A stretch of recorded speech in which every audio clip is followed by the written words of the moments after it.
Have you noticed how your homeownership costs keep creeping up and nobody really warned you this would happen? Because right now I'm getting call after call from buyers, sellers and homeowners who are completely blindsided. They thought their payment was fixed. They thought they were safe. They thought the big number their lender gave them was the full story. It wasn't. And I want to give you the full picture. I'm Neelam. I have been licensed realtor here in Washington State for over 10 years, helping people buy, sell and protect their homes. And if there is one thing I keep seeing over and over again, it's this. Property taxes go up, home insurances go up, and suddenly a home that felt affordable does not feel so manageable anymore. And honestly, that's the part that frustrates me the most, because this kind of stress is preventable. But too many people find out the hard way. So in this video, I want to walk you through the real numbers, what's actually happening, and exactly what you need to know before this catches you off guard. Whether you're buying, selling or trying to hold on to a property you already have, stay with me because this one matters. The fixed payment lie and why it matters now. Let me paint a picture for you. You sit down with your lender. They show you this beautiful breakdown, your principal, your interest, nice and fixed for 30 years. And then they casually slide in property taxes and insurances. You nod, you sign, you move in. Life is good. Fast forward 18 months, you get a letter or maybe a call, or maybe, and this is the sneaky one, your automatic payment just quietly goes up and you don't even notice until your bank account is screaming. Here's what happened. Your taxes went up, your insurance went up. And because most people with mortgages have what's called an escrow account or an impound account, the lender is the one collecting and paying those on your behalf. Every month, a chunk of your payment goes onto that escrow bucket. And at the end of the year, the lender uses that bucket to pay off your property taxes and your homeowner's insurances. The problem? That bucket is based on last year's number, and last year's numbers are not this year's numbers. Not even close. According to national data, the insurance portion of the average monthly mortgage payment has ballooned almost 72% since 2019. 72%! Let that sink in. Meanwhile, the principal portion only grew about 22%. And taxes and insurance combined now account for roughly 21% of homeowners' monthly payment across the 450 large USA metros. That's the highest it's been in over a decade. Some homeowners are reporting that over half their payment is going to taxes and insurances, not principal, not equity building, taxes and insurances alone. And if you are owning a condominium, who knows, you might be paying HOA on top of that. That keeps increasing as well. So when you get that escrow analysis in the mail and it says you are $5,000 short or $8,000 short, that is not a mistake. That is the reality right now. What is driving the insurance cost? Let me break down the insurances side first because this one is particularly wild right now. Nationally, homeowners insurance costs jumped nearly 72% from 2019 to 2025, and we are not done yet. Projections show another 8% increase in this year 2026 and 8% on top of that in 2027. There is genuinely no ceiling in sight. Now why? A few big reasons. First of all, home values went up dramatically. You cannot insure a $600K home at $300K rate. The insurance company has to cover what it would cost to rebuild it. And with lumber, steel and labor all costing significantly much more, reconstruction costs have exploded. Aluminum alone is up 10% year over year right now, partly due to tariff and supply chain pressure. Second, natural disasters. I know some of you are rolling your eyes, but whether you agree with the climate science or not, the data is clear. Insured losses are climbing.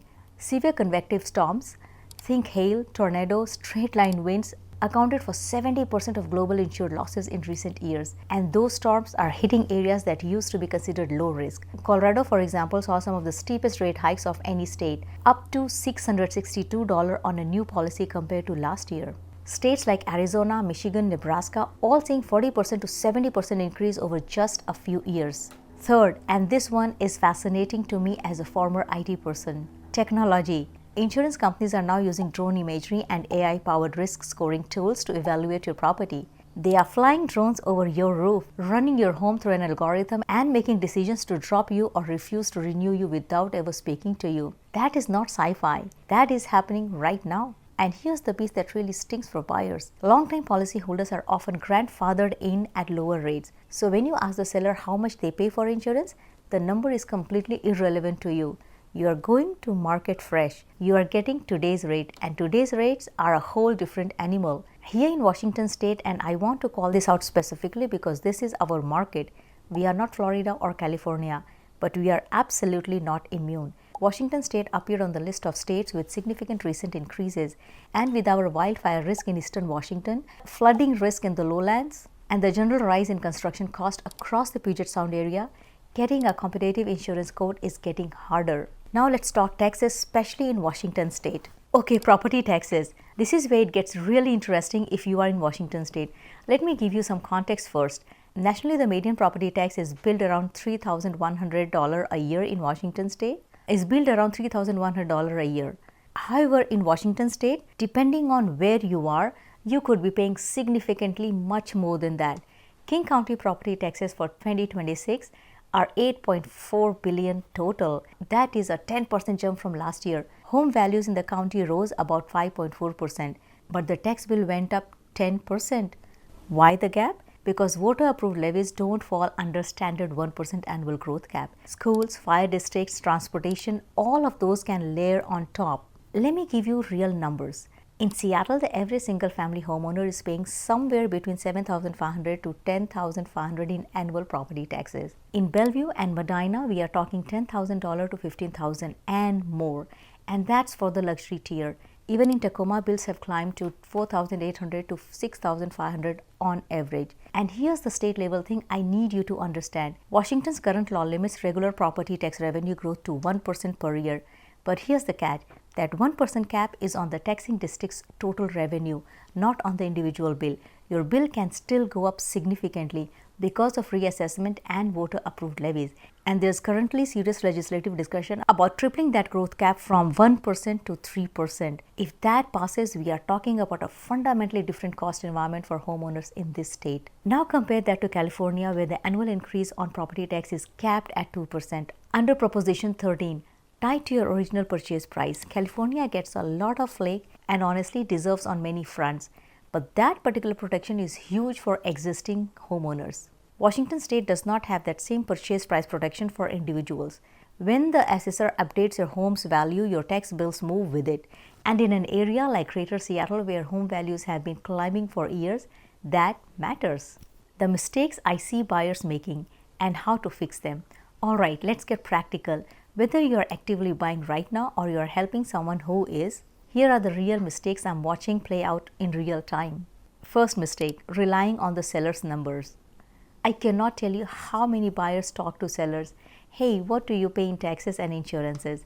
And the seller says something reasonable because they have owned the home for years at a lower assessed value. And they have had the same insurance company for a decade, so they are grandfathered in. The buyer hears those numbers and thinks, oh, I can afford that. And then we get to closing and their actual numbers are completely different. The taxes are based on the new purchase price. The insurance is today's market rate. Suddenly the monthly payment they budgeted for is $400 to $600 more per month, every month. Second mistake, getting a quote instead of binding the insurance. This is the big one. Please hear me on this. A quote is not a commitment. A quote is just a number someone throws at you before underwriting even touches your file. And most buyers treat it like a done deal. They got a good number, they feel great, they keep moving forward. And then right before closing, the underwriter at the insurance company comes back and says, sorry, we have decided we are no longer writing policies in that zip code. Now your closing is in trouble. You are scrambling to find coverage in the last week of your transaction. And emergency coverage, it is expensive, it's stressful, and it's completely avoidable.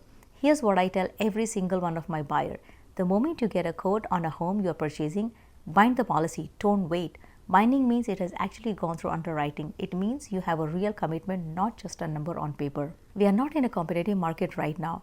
Buyers have leverage. You have time. Use that time to get your insurance sorted early, because this is one of those things that can quietly derail a perfectly good deal even when everything else is going smoothly. Don't let this be the last thing you do before closing. Third mistake, skipping flood insurance research. Updated FEMA flood maps mean more properties are now in designated flood zones than ever before. And flood insurance is separate from your standard home insurance policy. It's not automatic. I have seen buyers close on properties without realizing they were in a flood zone, or that flood insurance would add another $1,200 to $2,000 a year to their carrying cost.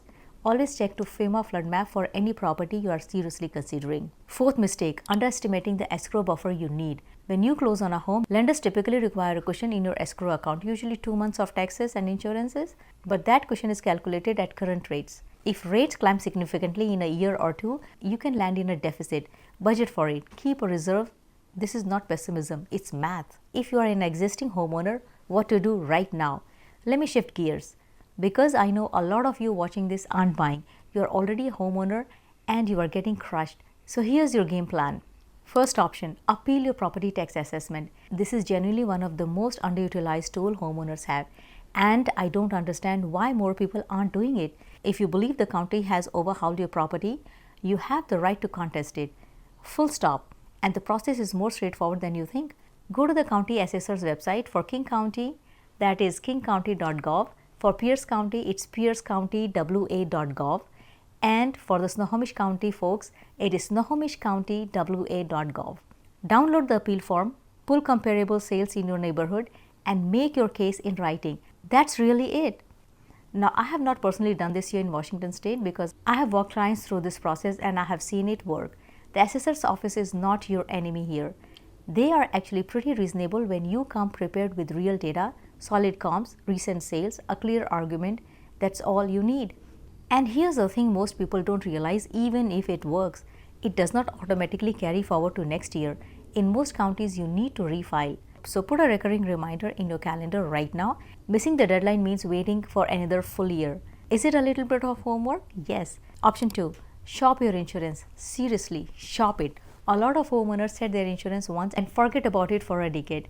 That is expensive loyalty. Get quotes from at least 3 carriers right now. Consider bumping up your deductibles if your cash reserves can handle it. Going from a $1,000 deductible to a $2,500 or $5,000 deductible can meaningfully lower your annual premium. Just make sure you actually have that deductible amount sitting in savings before you actually do it. Also check whether any recent home improvement, a new roof, updated plumbing, security system qualify you for rate reductions. Insurers price for risk, and reducing their risk reduces your rate. Third option, pay your insurances on time, like set it on auto pay today. I mean it. If you are even 1 day late, some insurance companies will drop you.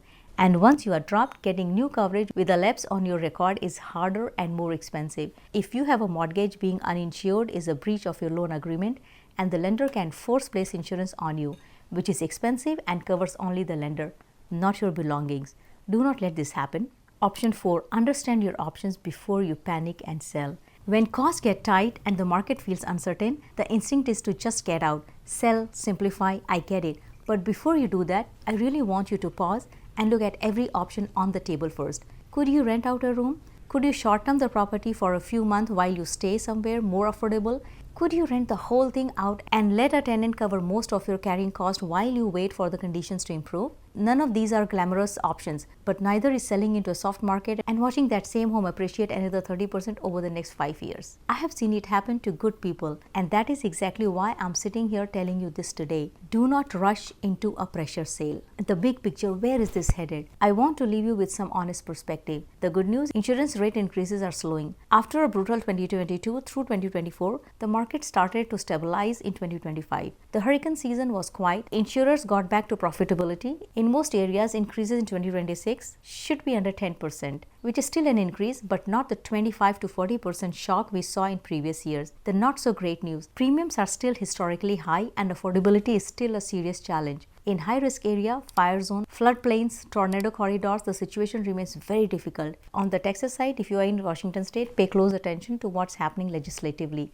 The conversation about raising the property tax growth cap is real. These talks have the direct impacts on your monthly housing cost and on the investments if you're buying here. Alright friends, that's a wrap on this one, and I know it was a lot, but you deserve the real information, not the glossy version. The actual truth about what homeownership costs in 2026. If you found this helpful, do me a favor. Like and subscribe. It helps me reach more people with right information. And comment what are your property taxes and insurances right now. I want to see the real picture from real people across different markets. See you in the next video. Take care of yourself out there.